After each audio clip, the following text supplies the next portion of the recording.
Ya pemirsa, itu di tayangan mengenai benjolan atau tumor nih, masyarakat biasanya langsung wah panik ya dokter Haikal ya, lalu malah jadi stres nih. Nah mari kita kenali nih benjolan tuh seperti apa sih, yang mana yang perlu diwaspadai dan apakah tanda dari gejala penyakit. Nah di tengah-tengah kita telah ada dokter M. Yadi Permana, spesialis bedah konsultan onkologi. Selamat pagi dokter. Pagi dok. Selamat pagi dok. Dok, ini pemirsa pastinya merasa apa dok ya, worry atau panik begitu ada benjolan. Kadang-kadang benjolan di tempat yang mungkin tidak biasa pun jadi khawatir banget dok ya. Betul. Contohnya dok, ini fakta atau mitos kalau benjolan pada payudara adalah gejala kanker payudara. Fakta atau mitos? Baik, terima kasih dokter Haikal. Para pemirsa semua, benjolan di payudara itu apakah pasti kanker payudara? Itu bisa fakta, bisa mitos. Oke. Tentunya kita harus mengenali dulu apakah benjolan ini kira-kira sesuai dengan kriteria kanker payudara atau tidak. Yang perlu kita waspadai adalah justru benjolan yang tidak disertai dengan rasa nyeri di payudara. Kemudian benjolan tersebut keras, kemudian biasanya ada perubahan warna di kulit di atas benjolan. Dan yang paling penting biasanya disertai benjolan di daerah ketiak, karena sudah ada penyebaran kalau seperti itu. Demikian. Dok, ini kalau pada payudara dok ya, Ya. apakah hal ini juga berlaku di benjolan di tempat lain? Oke, baik. Kalau benjolan tempat lain tentu kita harus perhatikan terlebih dahulu. Apakah benjolan tersebut memang biasa ada di situ atau tidak. Kemudian juga kita harus bedakan apakah benjolannya itu kecepatan pertumbuhannya seperti apa. Kemudian apakah disertai nyeri atau tidak. Kemudian apakah ada perubahan organ sekitar. Maksud saya apakah kulitnya ada perubahan warna. Apakah disertai luka. Ataukah ada benjolan di sekitar benjolan tersebut. Itu hal-hal yang memang harus kita perhatikan. Baik dokter, lalu selanjutnya menyadari nih, maksudnya mengevaluasi diri ada benjolan atau tidak itu menjadi penting ya dok ya. Karena tadi justru yang harus waspada itu yang tidak nyeri. Kadang-kadang kita malah nggak sadar loh di tubuh kita itu ada benjolan ya dok ya. Nah itu gimana tuh dok? Jadi kalau baik dalam evaluasi tentunya kalau pada wanita yang pasti yang tertinggi sampai saat ini di seluruh dunia dan Indonesia adalah kanker payudara. Sehingga periksa payudara sendiri dan periksa payudara secara klinis ke dokter Anda itu merupakan hal yang harus rutin dilakukan. Kalau untuk periksa payudara sendiri itu sekitar sebulan sekali. Kemudian periksa payudara secara klinis yang sudah menjadi program Kementerian Kesehatan juga adalah 1 tahun sekali. Ya itu yang harus diwaspadai dan kita harus bandingkan misalnya kalau misalnya organ payudara ada di kiri dan di kanan, dibandingkan antara kiri dengan kanan. Apakah ada perbedaan atau tidak? Dok, selain itu juga benjolan yang cukup sering muncul adalah di leher. Ya. Betul. Nah, apakah benjolan yang di leher ini merupakan gejala dari penyakit tiroid atau gondongan? Fakta atau mitos, dok? Fakta dalam artian kalau misalnya benjolan yang terdapat di leher depan dan bergerak pada saat kita menelan, itu memang benjolan berasal dari kelenjar tiroid atau kelenjar gondong. Sementara gondongan yang dikenal di masyarakat itu sebetulnya adalah pembesaran dari kelenjar liur. Dalam hal ini nama medisnya adalah parotis. Posisinya adalah di bawah telinga. Sehingga tentu harus kita pahami di mana posisi dari benjolan tersebut. Dan kalau misalnya penyakit gondongan yang dikenal oleh masyarakat, itu biasanya disertai nyeri. Karena sebetulnya nama medisnya adalah parotitis dan disebabkan oleh virus. Berarti beda ya dok ya, artinya tiroid dengan gondongan tuh berarti pemirsa itu berbeda ya. Lalu dok, kalau misalnya benjolan di leher selain di depan, ikut saat menelan, lalu di sekitar telinga, itu berarti apakah itu artinya harus kita waspadai dok? Betul, karena struktur lain yang ada di leher dan terlihat adalah kelenjar getah bening. Sehingga itu posisinya adalah di leher samping biasanya, kemudian di bawah dagu. Nah itu yang harus kita pahami apakah benjolan tersebut pembesarannya cepat, kemudian disertai nyeri atau tidak, dan dalam jangka waktu berapa lama itu bertahan. Karena kalau biasanya infeksi akut, berobat ke dokter umum atau biasanya masyarakat kita kan sering membaca mbah Google ya. Kemudian minum antibiotik sendiri. Kalau minum antibiotik kemudian mengecil itu biasanya karena infeksi akut. Tetapi kalau dengan minum obat-obatan ataupun berobat ke dokter umum tidak mengecil, hati-hati, harus diwaspadai. Dokter, lalu untuk berapa cepatnya tuh, secepat apa sih dok bertumbuhnya tuh? Baik, kalau kita bicara kecepatan, kita bedakan fase akut dan kronis atau fase akut dan delay lama itu sekitar 3 bulan waktunya. Jadi tetapi hati-hati kalau misalnya dalam waktu kurang dari 3 bulan benjolan itu bertambah cepat, sebulan saja, kita harus segera menemui dokter dalam hal ini misalnya bedah tumor terdekat. Dok, ini fakta atau mitos? Ya. Kalau setiap orang akan berpotensi mengalami benjolan pada tubuhnya, fakta atau mitos, Dok? Jelas fakta. Karena kan benjolan seperti saya sebutkan tadi, bisa penyebabnya tumor, bisa penyebabnya infeksi. Iya. Jadi pembesaran karena infeksi, misalnya kita sakit batuk atau sakit gigi, sering membesar atau timbul benjolan di bawah dagu atau di leher bagian atas. Itu biasanya karena infeksi di saluran mulut ataupun saluran cerna, sehingga menyebabkan pembesaran kelenjar getah bening. Jadi potensi itu pasti ada di setiap orang. Tinggal bagaimana kita memilahnya dan mewaspadainya. Nah, dokter, ini ada fakta atau mitos selanjutnya nih, Dok nih.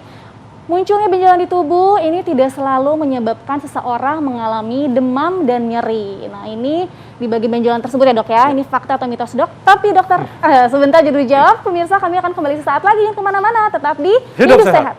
Ya pemirsa, itu tadi tayangan mengenai kelenjar yang sering mengalami sakit ya pemirsa ya. Nah, kita masih membahas balik lagi ke tumor atau benjolan ya, bahasa istilah medisnya adalah tumor. Tadi ada pertanyaan yang menggantung nih dokter, bahwa benjolan itu tidak selalu disertai adanya demam dan nyeri. Ini fakta atau mitos, Dok? Itu fakta. Fakta. Ya. Kenapa? Karena kalau benjolan tersebut disertai nyeri ataupun demam, berarti penyebabnya adalah infeksi. Infeksi. Sehingga justru kita dalam tanda kutip lebih tenang. Betul. Tetapi kalau benjolan tidak disertai oleh nyeri ataupun demam, itu kita harus waspada. Apakah ini termasuk dalam tumor? Kalau tumor kita bicara tumor jinak atau tumor ganas, sama dengan kanker. Karena banyak masyarakat yang tidak mengerti juga bahwa kanker itu sebetulnya sama dengan tumor ganas. Oke. Betul. Iya. Dok, berikutnya dok, fakta atau mitos benjolan yang tidak terasa sakit ketika diraba dan tidak membesar, tidak akan berbahaya. Ini fakta atau mitos? Baik, ini tergantung kasus. Jadi bisa fakta atau mitos. Tetapi secara umum ini memang fakta. Jadi kalau misalnya benjolan tersebut tidak terasa nyeri, kemudian tidak bertambah besar dalam waktu yang lama, apalagi benjolan tersebut tidak hanya cuma satu misalnya, ada beberapa, itu biasanya tumor jinak. Contoh, tadi kita lihat di liputan, itu ada tumor jinak yang berasal dari jaringan lemak atau lipoma. Biasanya lipoma ini seringnya pada organ tertentu itu timbul di beberapa tempat. Dan tidak cuma hanya satu. Tadi kita lihat di lengan tadi ada beberapa, itu kita bilang lipomatosis atau multiple lipom. Itu tidak akan berbahaya sama sekali, tetapi tentu mengganggu estetik. Nah, itu yang harus kita perhatikan. Jadi sebenarnya perlu diangkat nggak sih dok kalau tumor jinak itu? Baik, itu sekali lagi kita serahkan kepada pasien. Karena kalau misalnya mengganggu untuk penampilan, tidak ada rasa percaya diri atau percaya diri jadi kurang, tentu harus kita angkat. Apalagi kalau di tempat-tempat yang memang terlihat dalam penampilan sehari-hari. Karena kalau misalnya tidak diangkat memang tidak ada obat. Karena itu sifatnya tumor jinak, harus diangkat ataupun dioperasi. Dok, sebetulnya siapa saja dok yang beresiko untuk mengalami benjolan tumor? Ini siapa saja dok? Baik, kalau kita bicara siapa saja, seluruh dari kita termasuk Dr. Haikal, Dr. Reza dan saya itu beresiko untuk terjadinya tumor. Tentu ada orang-orang tertentu yang memiliki resiko lebih. Yang pertama untuk kanker payudara, saya ambil contoh. Apabila ada riwayat keluarga yang memiliki kanker payudara, dalam hal ini ibu, kakak, perempuan, ataupun bibi, ataupun nenek yang first degree, itu tentu resikonya meningkat untuk terjadinya kanker payudara. Kenapa? Karena ini terkait biasanya dengan mutasi gen tertentu, dalam hal ini gen BRCA1 dan BRCA2. Betul. Baik, dokter, ini selanjutnya dok, fakta mitos selanjutnya di dok. Benjolan ini di tubuh memiliki dua tipe, yang keras dan juga yang lembek. Fakta atau mitos dok? Fakta. Fakta. Ya, kenapa? Karena sekali lagi kita harus bedakan apakah benjolan ini kalau kita raba itu biasanya keras. Keras itu seperti apa sih padanannya kan begitu. Kalau kita bicara keras sebetulnya bisa seperti tulang rawan ataupun tulang. Nah, dalam hal ini kita pegang tulang rawan yang paling gampang apa? Seperti hidung ataupun telinga. Nah, kira-kira padanannya seperti itu.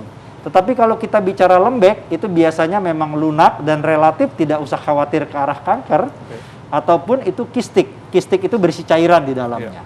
Sehingga itu malah lebih tenang. Jadi kalau misalnya benjolan di tubuh pemirsa sekalian itu teraba keras, walaupun tidak cepat membesar, itu tetap harus waspada dan segera diperiksakan ke dokter bedah tumor terdekat. Karena harus dipastikan apakah ini merupakan ciri-ciri ataupun bagian dari kanker atau tidak. Baik, berarti yang perlu diwaspadai adalah tadi dari penjelasan dokter adalah tumor yang tidak sakit dan dia bertumbuh ya dok ya.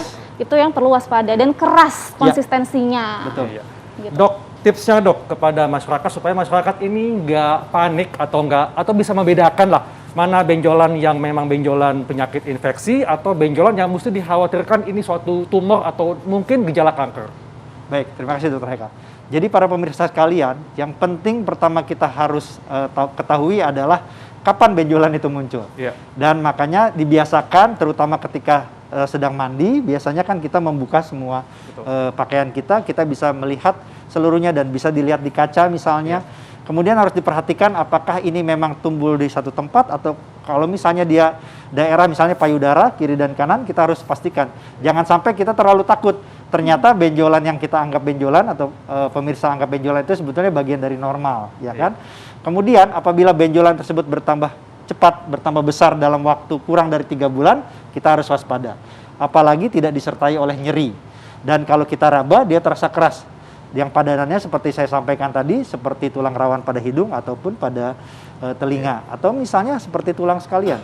Bisa kadang-kadang seperti itu. Itu kita harus waspadai, kira-kira itu bisa ke arah tumor ganas ataupun kanker.